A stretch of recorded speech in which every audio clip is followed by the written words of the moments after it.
lot of India GCCs currently have a center head that sort of stitches together these functions. And in fact, a lot of the dot connection happens better because you have that horizontally. Having a good functional role is something which can give you a lot more empowerment, lot more seat at the table.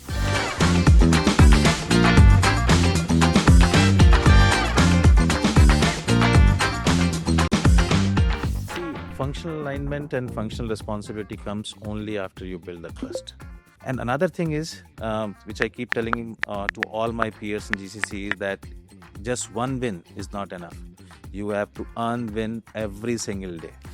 You may have had that great idea, but you had to create that proposal. Did that proposal make sense? Did they actually hire consultants like us to create business cases, because they're not easy? Very important question, which is what is in it for me.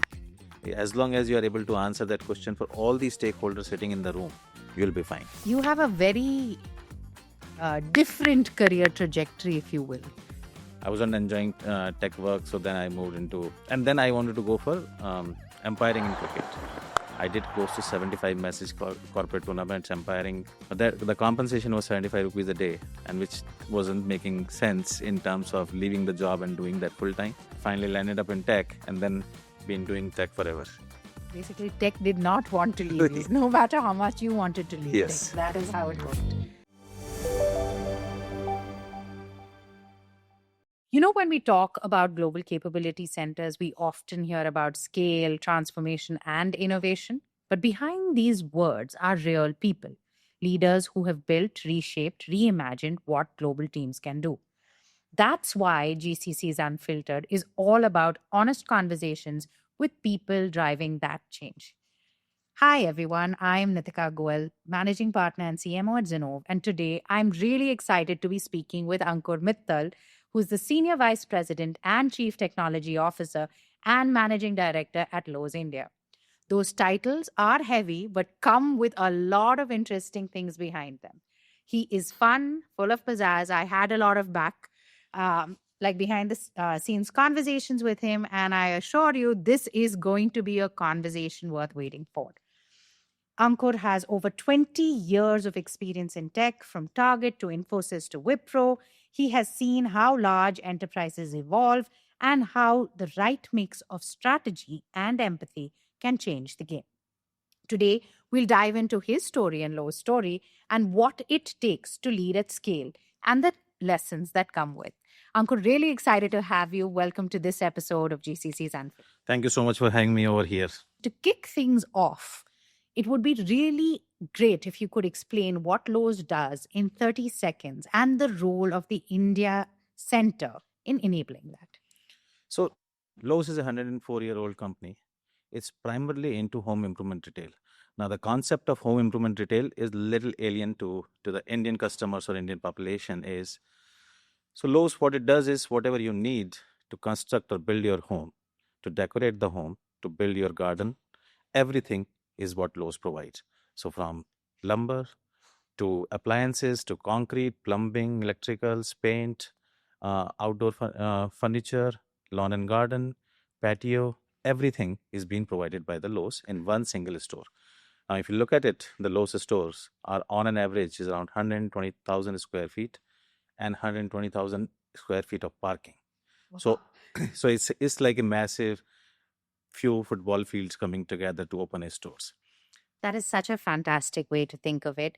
A lot of India GCCs currently have a center head that sort of stitches together these functions. So they say there's a microcosm. And in fact, a lot of the dot connection happens better because you have that horizontal layer. What has your experience been? What's worked, not worked?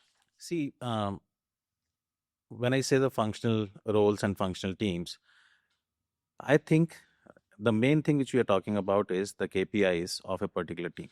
So let's say if you have an accounting team, or let's say you have a team for certain set of engineers working in AI or .com or anything.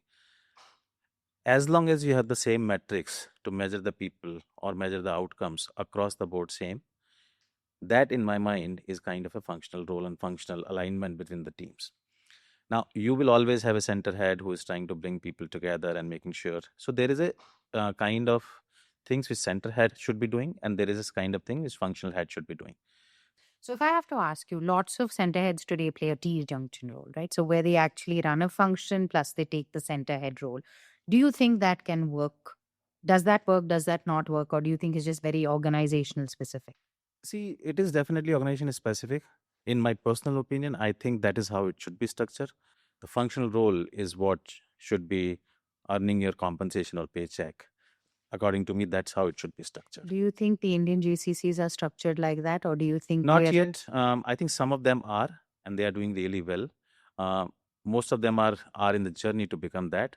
But when I meet my industry peers, I think everybody seems to be striving or move towards that space where they have the functional role. See, once you have the functional role at a center head level, it will also start to percolate down to the other levels also. And that's what's going to make the difference, in my opinion, for most of the GCCs. Do you think it's a function of the way their organizations are designed, or is it will? Are some people just comfortable being horizontal leaders without taking functional responsibility? There are people, and see, it's not, I won't say that this is the only way to run the things. I think you can run the things if you are only doing a kind of a horizontal role and playing the center head role, but the expectation has to become then different. The expectation shouldn't be that the individual will be able to take care of entire delivery, because then if you start taking care of the entire delivery and entire responsibility of each and every function's outcomes, then you are breaking the integration between the teams. So yes, it can be done if certain companies want to do it that way. um, but in my opinion, having a good functional role is something which can give you a lot more empowerment, lot more seat at the table. I 100% agree. And I think we've seen that repeatedly as well. Now we're seeing a V shaped role where there are actually one deep in one function and two responsibilities, not just a center head responsibility, but sometimes a COE responsibility and things like that. So, very interesting come to play. So, I'm going to then ask you, right? You're doing good work, you're on a higher scale of maturity. What do you think has been the right steps to earn that credit? One, you've talked about having functional alignment. What other things have worked in your favor? See, functional alignment and functional responsibility comes only after you build the trust. So, for example, we started to get some functional roles in India because there was good alignment, and um, the CEO, the CIO thought that it can work out. But how the things change is primarily because of some of the two or three critical things getting delivered out of India, which nobody expected it. Once you start doing that, then there is a trust. Then you get some more work. Then you deliver that also extremely fine. Then you get more work. So it's a kind of a thing which you have to keep on building. We already had the self checkout in our store, so it's not that we didn't have the self checkout, but it was not stable. The number of transactions which was going through that was much lesser. He said, okay, let's go ahead and build it. Nobody asked us to build it. We created the proposal, took it to the SVP of the store. He said, yeah, let's try it out. Did a POC, then make it big, then make it big. Then we invested a lot of money to build the lab. And another thing is, which I keep telling to all my peers in GCC, is that just one win is not enough. You have to earn win every single day. Like I cannot keep saying that, okay, I delivered self checkout 4 years back and now it's going to be fine. It's not a one and done. No, you have to earn your bread every single day. So those are all the things you have to do it to be able to have the seat at the table and continue to have them. GCCs talk about being strategic. You said you did something strategic, and like you said, you have to earn your bread every day. Yet, there's still a cost line and the PNL, right? Can those narratives really coexist? If you look at it, most of the GCCs are probably serving corporate functions. And the reason why I say this, that everybody talks about efficiencies and productivity. In my opinion, efficiencies and productivity has a limitation to it. So let's say you are spending 100 rupees today, you can optimize it to 75 and then maybe 50. But there is a limitation that you can't go below 50 or maybe 40 in whatever 2 year, 5 year, 10 years, whatever time it takes for you. So, Ankur, you bring in a bunch of very interesting questions, right? So, one thing, like you said, you have to have domain, you have to have technical. But what I keep hearing also is the ability to articulate that value. I think that is what a lot of the Indian centers struggle with, right? You may have had that great idea, but you had to create that proposal. Did that proposal make sense? Did that speak the language of for your SVP. So how do you build that muscle? See, I would add one more thing. So you have to have the domain expertise. You need to be knowing retail.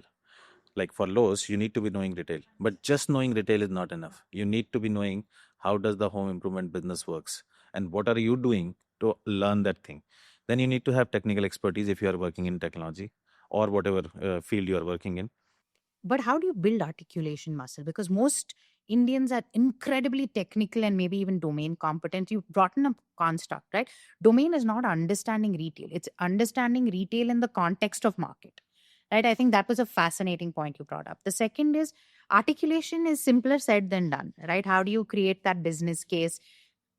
They actually hire consultants like us to create business cases because they're not easy, right? And it's a fundamental and a core muscle change. So how do you even think through that and build that muscle in a team?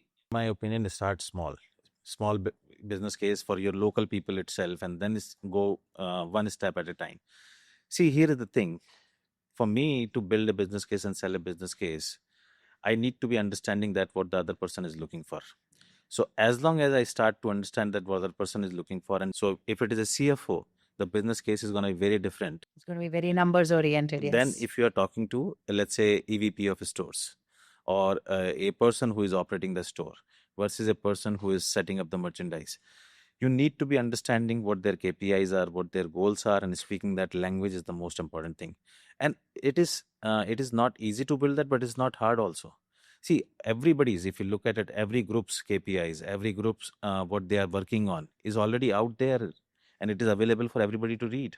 Now, if you start reading all those things and then build your business case, which is addressing a very important question, which is what is in it for me, as long as you are able to answer that question for all the stakeholders sitting in the room, you'll be fine. How you may have this as an individual, Ankur. How are you building it systemically to your leaders through the funnel? See, so there is a lot of, so every time people will come with the ideas that I want to do this thing, this feels cool, and we ask the same questions. So let's say if you are going and talking to a merchant, what is in it for the merchant? So like people come in every time and they'll talk about, can we open a different type of format store, or can we do this thing, can we do that thing? And when you start asking those questions, you will see that people are going to go and try to find those answers. Sometimes they will come up with the right answer, sometimes they'll come up with the wrong answers. But my fundamental thing is that don't catch fish for the people. Teach them how to catch fish. So asking politely more and more questions, guiding them to the direction where they should be going and looking for the information. And then I've seen 90% of the time, either people are able to find that information and answer themselves that, yeah, this will probably make sense, this probably won't make sense. 10% time people just drop it. They like that, nahi karna. Nahi ka. But that's okay. Yeah, and it's fine. If you have a 90% ratio, your odds are in your favor.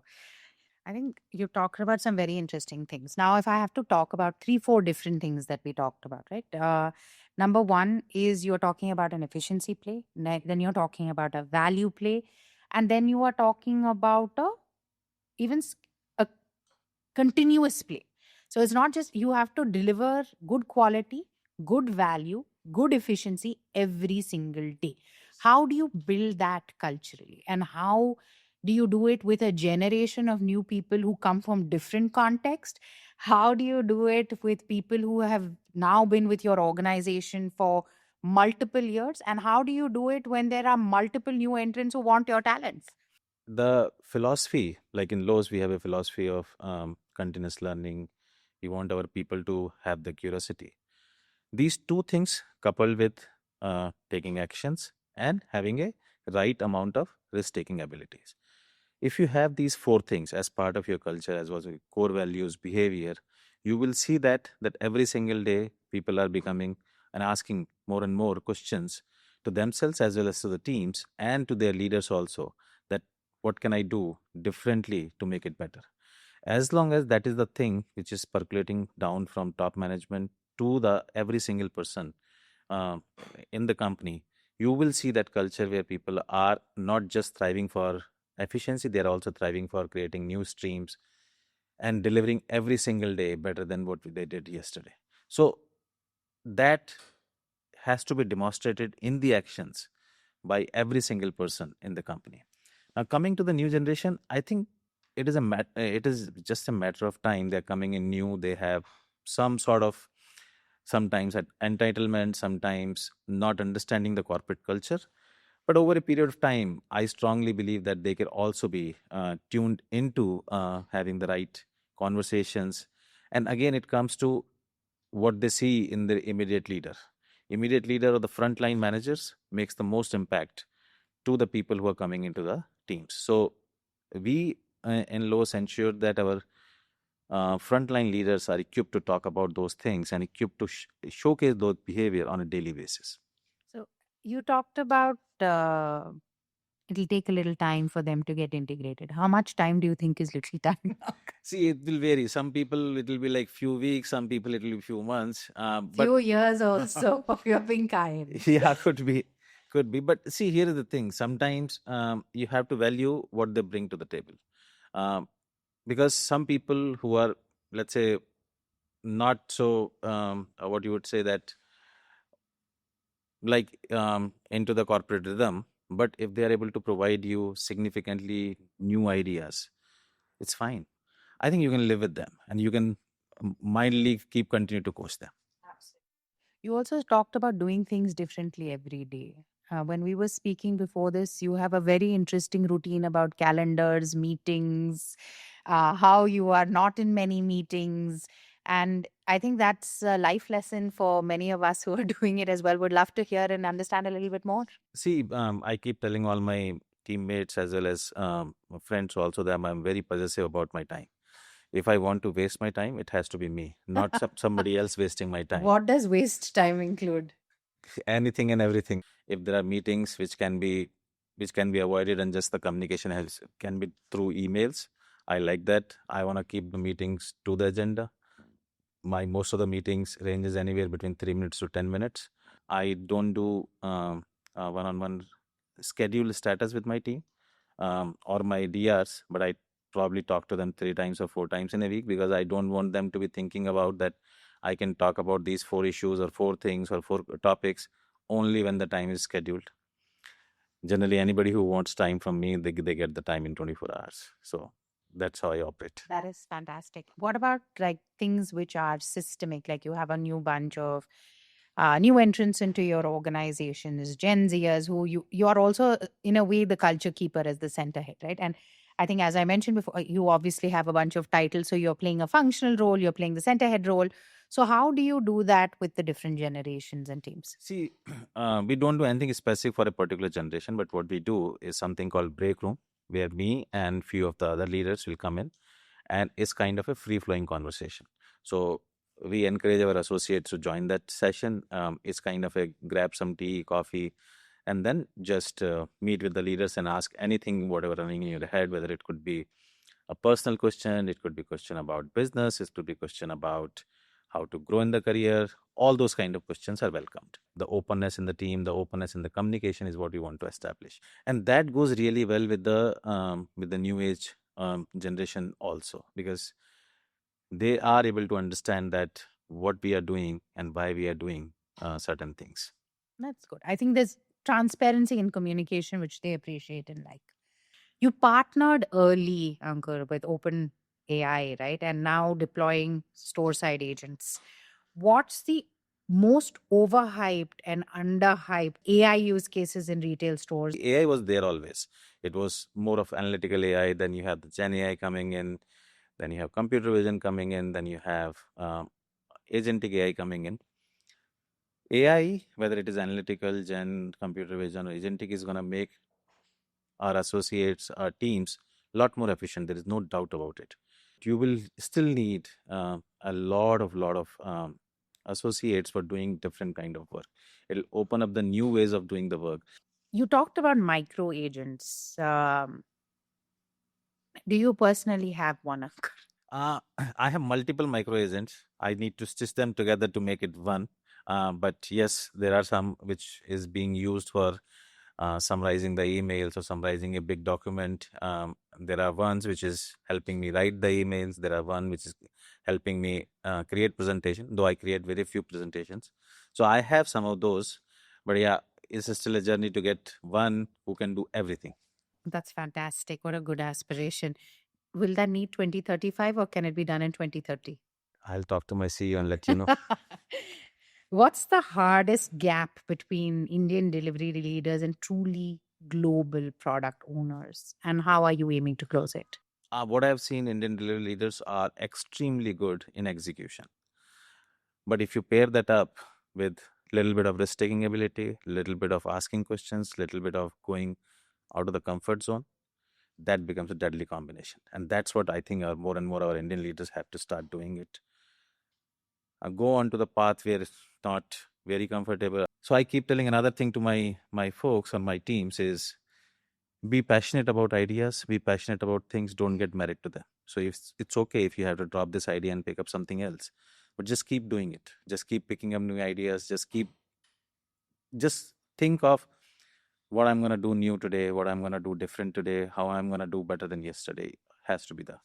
How much of it do you think can be changed? Because some of these are like ingrained in us from the time we were in school, how you take orders, respect. Respect means listening. There's some fundamental hard coding we've gotten as we've grown up. So how do you rewrite that code? I don't think there is going to be a silver bullet or something which you can tell that, hey, this is how you have to do it. You just have to demonstrate. And if your management start to demonstrate, people start demonstrate, it will be fine for the people who is coming through the ranks right now. Second is have to create a environment in the company which is so that people are not worried about the failure. Psychological safety, if you will. They should feel that if I bring this idea and if it is not a good idea, I won't be looked down. Got it. That's a great point. What do you do at Lowe's to do that repeatedly?